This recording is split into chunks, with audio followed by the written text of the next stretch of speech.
বাংলাদেশের একজন কৃতি সন্তান আমি বলবো, প্রথিতযশা বীর মুক্তিযোদ্ধা অ্যাডভোকেট ফজলুর রহমান নামক একজন ব্যক্তি আছে, কিশোরগঞ্জের সন্তান।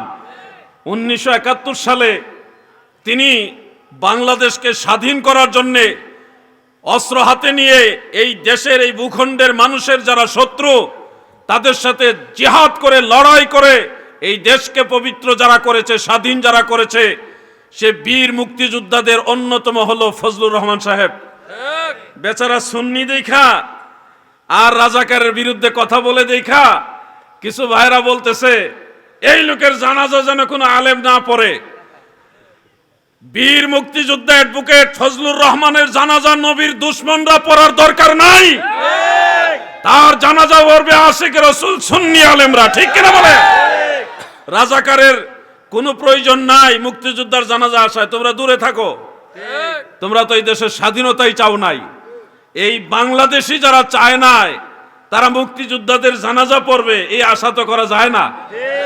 আপনারা বলেন, ওই লোকে বলছিল বাংলাদেশে 12,000 দরবার আছে, এই দরবারের আউলিয়া যারা তাদেরকে আমি ভালোবাসি, হযরত শাহজালাল রহমতুল্লাহ আলাইহিকে ভালোবাসি, সোনাকান্দা দরবার সব হক্কানি দরবারকে আমি ভালোবাসি, ওলি আল্লাহদের অনুসারীরাই বাংলাদেশে মেজরিটি, অতএব আহলে সুন্নাত ওয়াল জামাতকে আমি অন্তর থেকে ধারণ করি। সে নিজেকে সুন্নি পরিচয় দেওয়ার কারণে আজকে নবীর দুশমনেরা ওনার জানাজা পড়তে জানে। বেচারা মরে নাই। এমনও তো হইতে পারো তুমি উনার জানাজা পড়তে চাও না, দেখা গেছে উনার আগে তোমার জানাজাও হইতে আল্লাহু আলাম। এই জন্য বলি, খবরদার, বাংলাদেশ ওলি আল্লাহর দেশ। আল্লাহর ওলিরা মানুষদেরকে মায়া মহব্বত করে, মেহমানদারি করে, আদর স্নেহ দোয়া, তাদেরকে পরকালের কথা স্মরণ করায় দেয়, বিধায় মানুষের উপর উগ্র হয় না, মানুষকে আদব শিক্ষা দেয়, মানুষের প্রতি যে দরদ এটা শিক্ষা দেয়। তারা হিংস্র নয়। তার মানে এই নয় যে তোমরা ওলি আল্লাহদের বিরুদ্ধে দাঁড়ায় গেলে আল্লাহর ওলিরা চুপচাপ থাকবে। এমনিতেই যেই মাজারগুলো ভাঙ্গা হয়েছে এই দেশে, একটা কথা মনে রাখবেন, যেই পরিমাণ অত্যাচার আল্লাহর আউলিয়াদের দরবারে দরগায় খানকায় করা হয়েছে, এটার মাসুল এই প্রজন্মকে দিতে হবে। আল্লাহর ওলিরা ছাইরা দিলেও আল্লাহ ছাড়বে না, কারণ মান আদা লি ওয়ালিয়ান ফাকাদ আযানতুহু বিল হারব। যারা আল্লাহর ওলির সাথে গুস্তাখি করে, আল্লাহর ওলিদের সাথে যারা বেয়াদবি করে, তাদের সাথে যুদ্ধ ঘোষণা করেছে আল্লাহ। আজ হোক কাল হোক এটার মাসুল তোমরা দিবা। খবরদার, ওলি আল্লাহদের সাথে বেয়াদবি করো না। তারা নীরবে মুখ বুজে অনেক অত্যাচার সহ্য করে আসমানের দিকে তাকায় থাকে। আসমানওয়ালা, সারা সৃষ্টি জগতের মালিক যিনি, তিনি যে ফায়সালা দেয় ওইটার উপরে আল্লাহর ওলিরা তাকায় থাকে। আমি ওই কথাগুলো প্রাসঙ্গিক বললাম। আপনাদেরকে বলছে আহলুস সুন্নাহ ওয়াল জামাত এটাই একমাত্র নাজাতপ্রাপ্ত দল। এই কয়েকশো বছর আগেও না, কিছুদিন আগে একটা নতুন দল বের হয়েছে, তাদের নাম রাখছে আহলে হাদিস।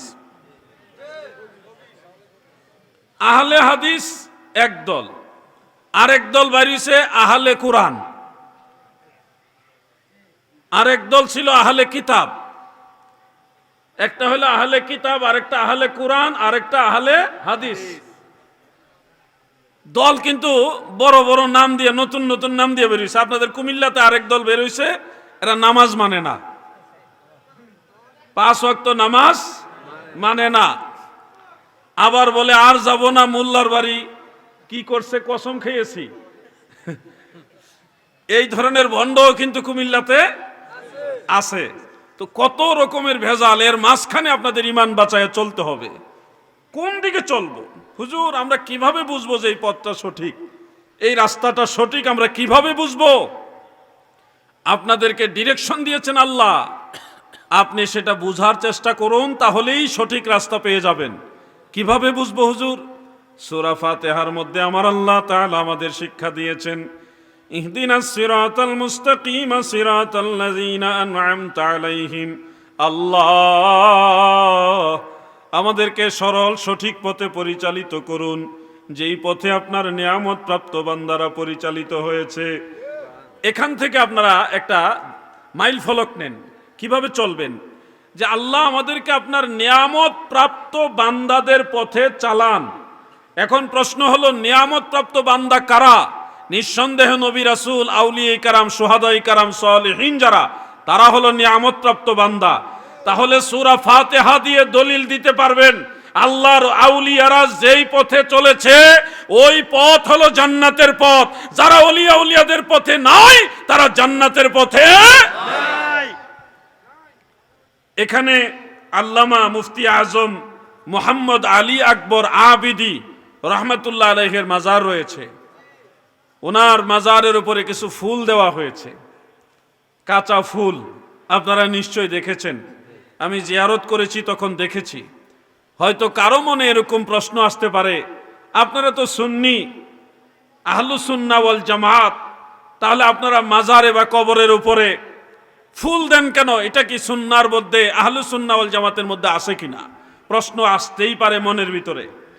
আমি আপনাদের বলে দেই, শুনুন, ওই যে সূরা ফাতিহার কথা, ইহদিনাস সিরাতাল মুস্তাকিম সিরাতাল্লাযীনা আনআমতা আলাইহিম, আমাদেরকে নিয়ামত প্রাপ্ত বান্দাদের পথে চালান। এবার নিয়ামত প্রাপ্ত বান্দারা এই ব্যাপারে কি ফায়সালা দিয়ে গেছেন কোরআন হাদিসের আলোকে, সেটা শুনুন। যে আগের ইমাম আউলিয়া যারা নিয়ামত প্রাপ্ত বান্দা যারা, তারা ফায়সালা দিলে কি মানা যাবে?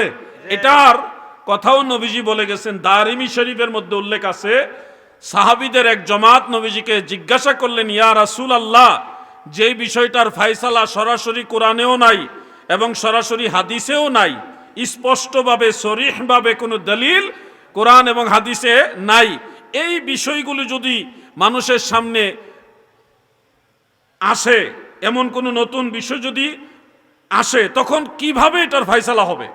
তখন নবীজি বলেছেন, ইয়ানজুরু ফীহিল আবিদুনা মিনাল মুমিনিন, ইয়ানজুরু ফীহিল আবিদুনা মিনাল মুমিনিন। তোমরা এসব ক্ষেত্রে যেই বিষয়টা কোরআনেও সুস্পষ্ট দলিল নাই, সরাসরি হাদিসেও সুস্পষ্ট দলিল নাই, এই ধরনের নতুন কোনো জিনিস যদি সামনে দেখতে পাও, এক্ষেত্রে তোমরা কি করবা?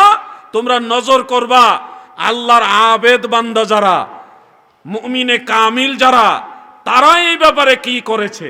তারা যেটা করেছে, যেটা করতে বলেছে, তোমরা সেটা নজর করো, সেটাই মানো। সুবহানাল্লাহ বলেন।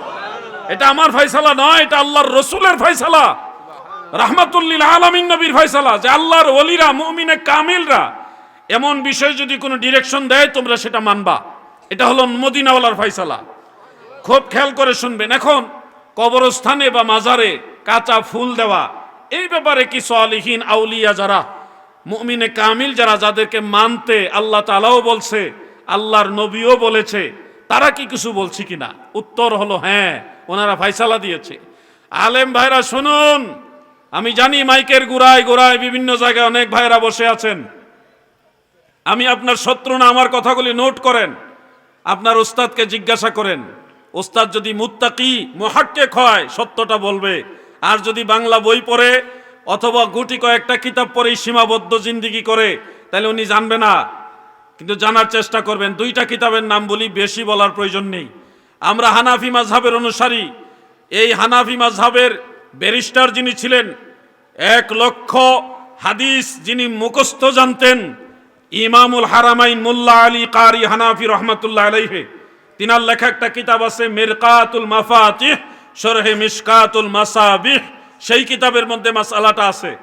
দ্বিতীয় কিতাবটা মনে রাখবেন, ফতোয়ায়ে শামি রদ্দুল মুখতার আলা দুররিল মুখতার। এই ফতোয়ায়ে শামির মধ্যে ইমাম ইবনু আবিদিন জাইনুদ্দিন শামি রহমাতুল্লাহ আলাইহি উল্লেখ করেছেন, কোন মুমিন বান্দা যদি মারা যায়, আল্লাহর মায়ার বান্দা যদি মারা যায়, তাদের কবরের উপরে কাঁচা ফুল দেওয়া এটা মুবাহ, এটা জায়েজ আছে। উত্তম নিয়তের কারণে এটা মুস্তাহাব হবে। সুবহানাল্লাহ বলে।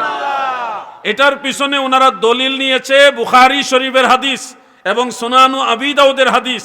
কারণ একজন ইমাম যখন একটা মাসআলা রায় দেয়, এটার পিছনে কোরআন হাদিসের কোনো না কোনো সূত্র থাকে। তো এই যে বিষয়টা ওনারা যে বললেন কাঁচা ফুল দেওয়া জায়েজ, এটার পিছনে ওনারা কি সূত্র নিয়েছেন? এখন যে বলবে মোবাইলে বিয়ে করা জায়েজ নি, এটা তো কোরআনে আপনি পাইবেন না।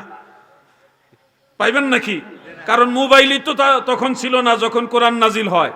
তো কোরআনের ভিতরে তার মোবাইলের কথা থাকবে না, মোবাইলের বিয়ের কথা থাকবে, তার পরের কথা। তো এই ফাসালাটা, এই যে মাসআলাটা, এটা ইমামরা দিবে অন্য মাসালার সাথে কিয়াস করে, ম্যাচিং করে। তো এখন ইমামরা যে বললেন কবরস্থানে বা আল্লাহর ওলির মাজারে কাঁচা ফুল দেওয়া জায়েজ, ওনারা এটার পিছনে কি সোর্স নিয়েছেন, কি দলিল নিয়েছেন, কোনটার সাথে ওনারা কিয়াস করেছেন? এটা হলো বুখারী শরীফের একটা হাদিস। রাসূল করিম সাল্লাল্লাহু আলাইহি ওয়া আলিহি ওয়াসাল্লাম, আমাদের দয়াল নবীজি একবার এক কবরস্থানের পাশ দিয়ে যাচ্ছিলেন। এরপরে সাহাবীদের বললেন, তোমরা কি দেখতে পাচ্ছ এই কবরস্থানে কি হচ্ছে? সাহাবারা বললেন, না গো ইয়া রাসূলুল্লাহ, আপনি বলে দিন এই কবরস্থানে কি হচ্ছে। আল্লাহর হাবিব বলেন, সাহাবীরা গো, এই কবরের দুইটা কবর, দুইটার মধ্যে আযাব হইতেছে। এই দুইটা কবরের আযাব, একটা হইছে সুগুলখুরির কারণে, আর একটা প্রস্রাবের সময় অসতর্কতার কারণে।